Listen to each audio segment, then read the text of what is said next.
बिस्मिल्लाहिर्रहमानिर्रहीम अस्सलाम वालेकुम। वीडियो लेक्चर के हवाले से सेकेंड ईयर कॉमर्स में बैंकिंग MCQs के हवाले से हम मिल रहे हैं। ये सेकेंड वीडियो सेकेंड लेक्चर है। इसमें bank registered with the central bank are known as, वो तमाम बैंक जो मरकज़ी बैंक से रजिस्टर्ड होते हैं तो जब उनको क्या कहते हैं, रजिस्टर्ड बैंक या शेड्यूल बैंक, ये हम पढ़ चुके हैं। तो अब ऑप्शन में देखें, कमर्शियल बैंक नहीं, शेड्यूल बैंक ये सही है, नॉन शेड्यूल बैंक नहीं है, इंडस्ट्रियल बैंक नहीं है। शेड्यूल लिस्ट को कहते हैं, तो जो सेंट्रल बैंक की लिस्ट में आ गया वो शेड्यूल बैंक है।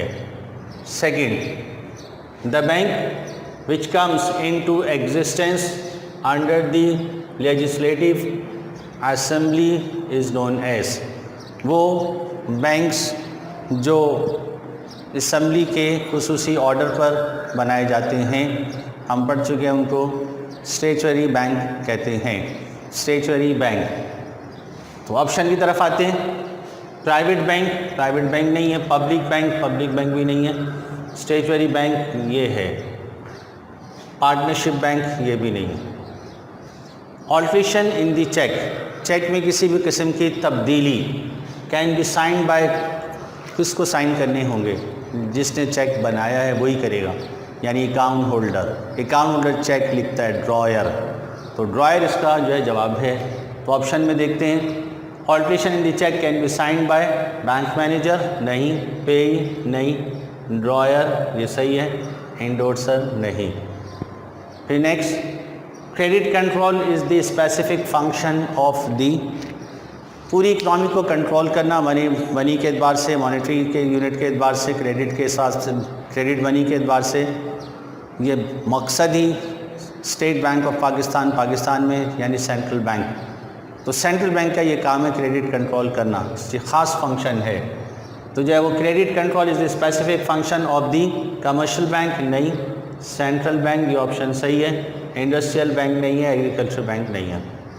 फिर MCQ नंबर 5, commercial bank grant overdraft facility to this account holder, overdraft अपने अकाउंट से ज़्यादा पैसे निकालना, बिजनेसमैन ये कोई इजाज़त होती है कि जितना उनका अकाउंट में पैसा है उससे ज़्यादा निकलवा सकते हैं। मिसाल के तौर पे 1 लाख डिपॉजिट पड़ा हुआ है, 2 लाख का चेक लिखना है, बिज़नेस डीलिंग करनी है, ट्रांजेक्शन करनी है, वो पैसे जो है वो उनके पास 3 दिन, 1 हफ्ता, 1 महीने के अंदर आ जाएंगे, 3 महीने के अंदर आ जाएंगे, तो बैंक से जो है वो ऐसे पहले से तय होता है, तो उस पर ओवरड्राफ्ट फैसिलिटी ये बिजनेसमैन अकाउंट यानी करंट अकाउंट पर होता है, बिजनेसमैन करंट अकाउंट खोलते हैं। तो इस लिहाज से जो है वो ऑप्शन में देखते हैं, commercial bank grant overdraft facility to this account holder, current account holder, ये पहला ऑप्शन सही है, सेविंग नहीं है, फिक्स नहीं है, ऑल ऑफ दिस नहीं है। The price at which the currency of one country is send to another is called, एक मुल्क की करेंसी दूसरे मुल्क की करेंसी के प्राइस में कन्वर्ट हो जाए, प्राइस के हिसाब से यूनिट के एतबार से कितनी परचेज़ करती है, तो उसको क्या कहते हैं, ऑब्वियसली रेट ऑफ एक्सचेंज। मिसाल के तौर पे 150 रुपीज़ देकर $1 ख़रीद रहे हैं, तो 150 प्राइस हो गई $1 की, तो इसको रेट ऑफ एक्सचेंज कहते हैं।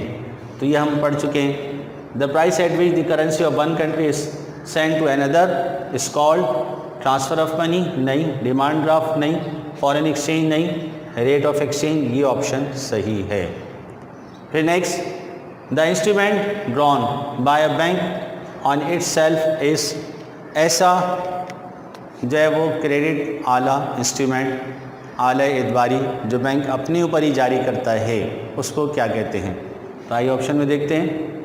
प्रॉमिसरी नोट नहीं, वादानामा तो अलग चीज़ है, बॉन्ड पेबल भी नहीं है, बिल ऑफ एक्सचेंज भी नहीं है, पे ऑर्डर अपने ऊपर जारी किया हुआ है। फिर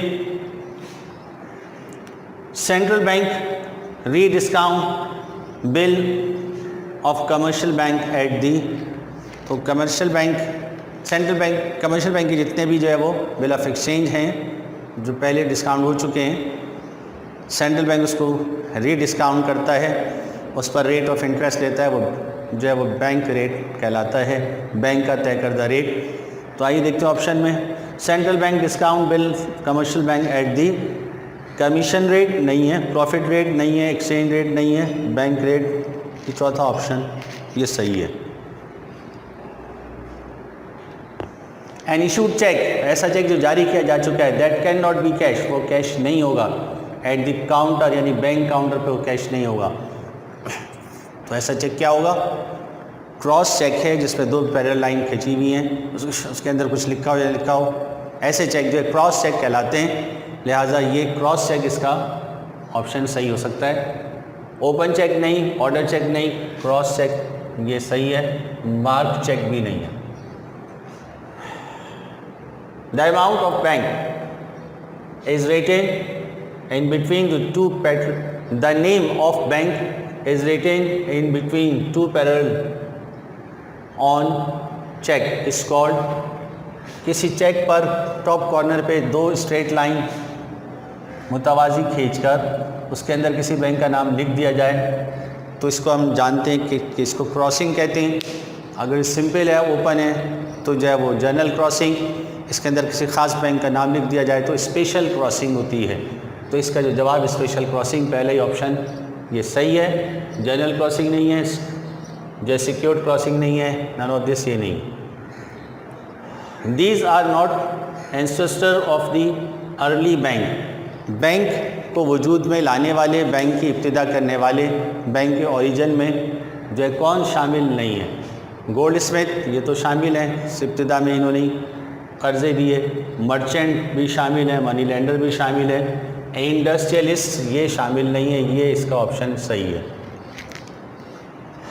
the wholesaler, the holder of promissory note is the, promissory note को होल्ड करने वाला, ड्रॉयर, बैंक, गवर्नमेंट, पेई, पेई इसका ऑप्शन है। ड्रॉयर तो उसने ड्रॉ कर दिया, बैंकर के पास नहीं है, गवर्नमेंट उसके पास नहीं है, पेई जिसको पे किया जाएगा वो पेई जिसका नाम उस पर लिखा हुआ भी।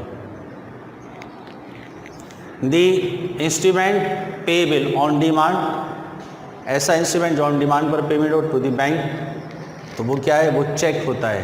ये दूसरा ऑप्शन चेक, प्रॉमिसरी नोट नहीं है, चेक है, बिल ऑफ एक्सचेंज नहीं है, पे ऑर्डर नहीं है। जब भी ओपन चेक जो होता है बैंक काउंटर पे पेश किया जाएगा पेमेंट के लिए, फ़ौरन उसकी पेमेंट हो जाएगी। ये ऐसा चेक जो है वो ये चेक कहलाता है। The difference in total import and total export of a country, एक मुल्क के इंपोर्ट और एक्सपोर्ट का जो फ़र्क है ये हम फर्स्ट ईयर की इकोनॉमिक्स में पढ़ चुके हैं। इंपोर्ट और एक्सपोर्ट विजिबल गुड्स होते हैं, मर्चेंडाइज होती हैं जो पोर्ट पर आते जाते नज़र आती हैं।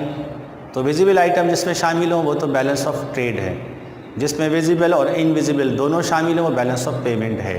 तो इसका ऑप्शन जो है जवाब बैलेंस ऑफ ट्रेड सही है। देखते हैं, इंपोर्ट ट्रेड नहीं, एक्सपोर्ट ट्रेड नहीं, बैलेंस ऑफ ट्रेड ये सही है, नन ऑफ दिस नहीं है। The bank issue letter of credit in favour of, जब गुड्स इंपोर्ट और एक्सपोर्ट की जाती हैं तो इंपोर्टर को गारंटी लेटर चाहिए होता है उसके हक़ में कि गारंटी लेटर को इशू करे। तो ऐसा कमर्शियल बैंक के पास जाकर जो है वो लेटर रिसीव किया जाता है। तो जो है वो कमर्शियल बैंक इंपोर्टर के हक़ में जो है वो लेटर ऑफ क्रेडिट इशू करता है। तो जो है वो इंपोर्टर ये जवाब सही है, एक्सपोर्टर नहीं है, इंश्योरेंस कंपनी नहीं है, शिपिंग कंपनी नहीं है। तो स्टूडेंट ये वीडियो 2 के हमारे जो है वो MCQs 15 पूरे हो गए। इसको आपको रजिस्टर पर राइट डाउन भी करना है, उसको याद भी करना है, चूँकि हमारे जो है वो 50% जो है MCQs हैं, इसलिए स्पेशल इसकी जो है वो ऑनलाइन हम क्लास ले रहे हैं। तो उम्मीद है आप इसको ज़रूर लिखेंगे भी और याद भी करेंगे। बाकी लेक्चर तक के लिए अस्सलाम वालेकुम।